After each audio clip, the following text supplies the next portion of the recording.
नमस्कार। जय जय श्री सीताराम। 14 भुवन एक पति होई, अर्थात सुंदरकांड में जो 14 भुवन के अधिपति अर्थात 14 भुवन के राजा होने के संबंध में एक चर्चा आई है कि भगवान के समक्ष किसी का अस्तित्व ही नहीं है, चाहे वह 14 भुवन पे राज्य करने वाला ही क्यों न हो। तो हमारे मन में बात आती है कि ये 14 भुवन क्या है। तो विष्णु पुराण के अनुसार भुवनों की संख्या, या उसे अन्य शब्दों में लोक भी कहा जाता है, 14 लोक या 14 भुवन। इसमें 7 ऊर्ध्वलोक हैं और 7 अधोलोक हैं।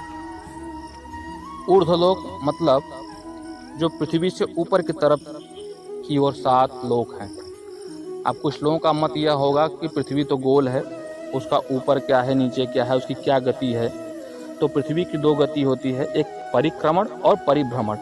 अर्थात एक पृथ्वी अपने अक्ष पे घूमती है और एक पृथ्वी सूर्य की परिक्रमा करती है। लेकिन किसी भी अवस्था में जो पृथ्वी की गति है वह अपने अक्ष पे पश्चिम से पूरब की तरफ ही घूमती है, और पूरे का पूरा जो पृथ्वी है उसी घूर्णन गति में अर्थात परिक्रमण करते हुए उसी अवस्था में एक विशेष पथ का चुनाव करती है, जो कि सूर्य के चारों तरफ पृथ्वी जाती है। लेकिन उस गति में पृथ्वी अपने परिक्रमण को नहीं बदलती है, अर्थात पृथ्वी की जो घूमने की गति है वह पश्चिम से पूरब की ओर अपनी अक्ष पे ही है।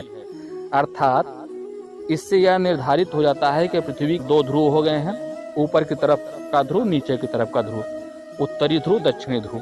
तो हम यह कह सकते हैं कि अगर हम पृथ्वी पे खड़े हैं तो यह मान लें, चाहे कहीं पे खड़े हों, चाहे पृथ्वी के विषुवत रेखा पे खड़े हों, कर्क रेखा पे खड़े हों, ध्रुवों पे खड़े हों, जहाँ पे भी खड़े हों, पृथ्वी से जो ऊपर की तरफ हम बढ़ते जब चले जाएंगे तो ऊपर के 7 लोक, और जब हम पृथ्वी के नीचे की तरफ जाएंगे तो वहाँ के 7 लोक। इस प्रकार से 14 लोकों की चर्चा की गई है विष्णु पुराण में। तो आइए हम 7 ऊर्ध्वलोक के बारे में पहले जानते हैं। एक हो गया भूलोक, जहाँ पे मनुष्य रहते हैं और जहाँ पे हम अपने पैरों से जा सकते हैं, नौका से जा सकते हैं।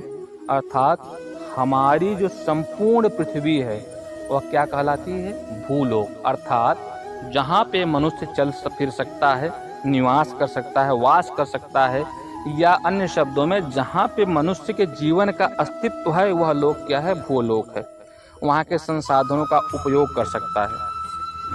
उसके बाद आता है भूअर लोक, अर्थात पृथ्वी से लेकर सूर्य तक अंतरिक्ष में जो क्षेत्र है वह भूअर लोक कहा गया है। यहाँ उसमें अंतरिक्षवासी देवता निवास करते हैं, अर्थात पृथ्वी से लेकर सूर्य तक।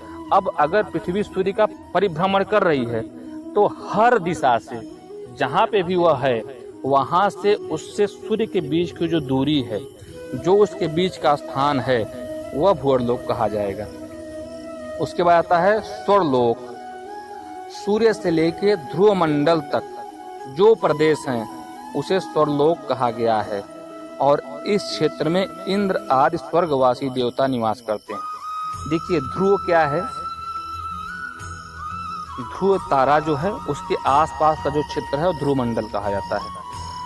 तो जहाँ पे सूर्य स्थित है वहाँ से ध्रुव मंडल तक का जो स्थान है, वह जो स्थान है उसी के बीच में ऐसी मान्यता है कि इंद्र आदि देवताओं की स्वर्ग नगरी है, वहाँ पे लोग रहते हैं। जो हम ये ऊपर के 3 लोक बताए हैं, भूलोक, भूअरलोक, स्वर्लोक, इन्हें ही त्रिलोकी या त्रिभुवन कहा जाता है।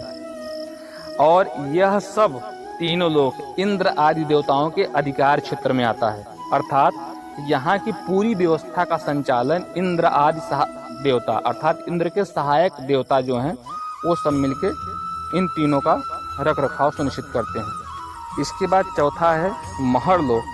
यह ध्रुव से 1 करोड़ योजन दूर है।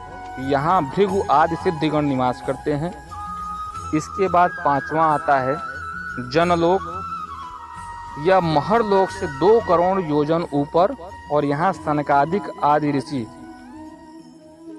निवास करते हैं। उसके बाद छठवां आता है तपलोक।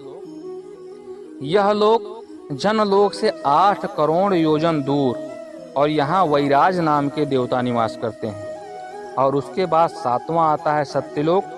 यह लोक तपलोक से 12 करोड़ योजन ऊपर है और यहाँ ब्रह्मा निवास करते हैं, अतः इसे ब्रह्मलोक भी कहते हैं। और सर्वोच्च श्रेणी के ऋषि मुनि यही निवास करते हैं, अर्थात ऐसे ऋषि मुनि जो इतने सिद्ध हैं या उनके अंदर ऊर्जा का ऐसा स्तर है कि वह सृष्टि में निर्माण इत्यादि करने की सामर्थ्य रखते हैं, ब्रह्मा के समतुल्य हैं। ऐसे ऋषिगण ब्रह्मा जी के साथ उस ब्रह्मलोक में निवास करते हैं। जैसा कि विष्णु पुराण में कहा गया है, नीचे के 3 लोकों का स्वरूप उस तरह से चिरकालिक नहीं है यहाँ जिस तरह से ऊपर के लोकों का है, और वे प्रलय काल में नष्ट हो जाते हैं, जबकि ऊपर के तीनों लोक इससे अप्रभावित रहते हैं। इसी तरह से 7 अधोलोक भी हैं जिन्हें पाताल कहा गया है। इनके नाम इस प्रकार से हैं, जैसे पहला अतल, यह हमारी पृथ्वी से 10,000 योजन की गहराई पर है और इसकी भूमि शुष्क यानी सफेद है। ये विष्णु पुराण का कथन है। उसके बाद दूसरे नंबर पे आता है वितल। यह अतल से भी 10,000 योजन नीचे और उसकी भूमि कृष्ण यानी काली है। उसके नीचे नितल, यह वितल से 10,000 योजन नीचे और इसकी भूमि अरुण यानी प्रातःकालीन सूर्य के रंग की है। चौथा है गभस्तिमान, यह नितल से भी 10,000 योजन नीचे है और इसकी भूमि पीत यानी पीली है। 5वां महातल, महातल गभस्तिमान से 10,000 योजन नीचे है और इसकी भूमि शर्करामयी यानी ककरीली है। उसके बाद 6वां सुतल, यह गभस्तिमान से 10,000 योजन नीचे और इसकी भूमि शैली अर्थात पथरीली बताई गई है। और 7वां है पाताल, यह सुतल से भी 10,000 योजन नीचे और इसकी भूमि सुवर्णमयी यानी स्वर्ण निर्मित है। इन 7 अधोलोकों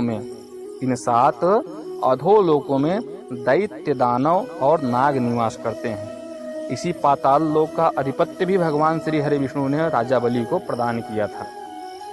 तो इस प्रकार से विष्णु पुराण के अनुसार जो 7 ऊर्ध्वलोक और 7 अधोलोक, जिन्हें 14 भुवन या 14 लोकों के नाम से जाना जाता है, उसकी चर्चा हमने की है। आशा है यह जानकारी आपको रुचिकर लगी होगी। वीडियो को अंत तक देखने के लिए आप सभी का हृदय से धन्यवाद। और किसी विषय के ऊपर पुराणों में निहित किसी विषय के बारे में जानकारी अगर आप चाहते हो या कुछ आपके मन में शंका हो या इन्हीं लोकों के बारे में बृहद जानकारी चाहते हो तो उसके संबंध में आप कमेंट कर सकते हैं। और ऐसे ही रोचक जानकारियाँ जो सनातन धर्म के संस्कारों से जुड़ी हैं, धर्मशास्त्रों से जुड़ी हैं, साथ ही साथ कुछ शंका समाधान है, उसके विषय में अगर आप जानकारी और वीडियो चाहते हैं तो इस चैनल को सब्सक्राइब कर लें और कमेंट में जो आपकी ज़रूरत हो, जो आपकी इच्छा हो या जिस जानकारी को आप चाहते हैं आप उसको कमेंट करेंगे तो मैं यथासंभव प्रयास करके उसको प्रेषित करूंगा। एक बार पुनः आप सभी का धन्यवाद। जय जय श्री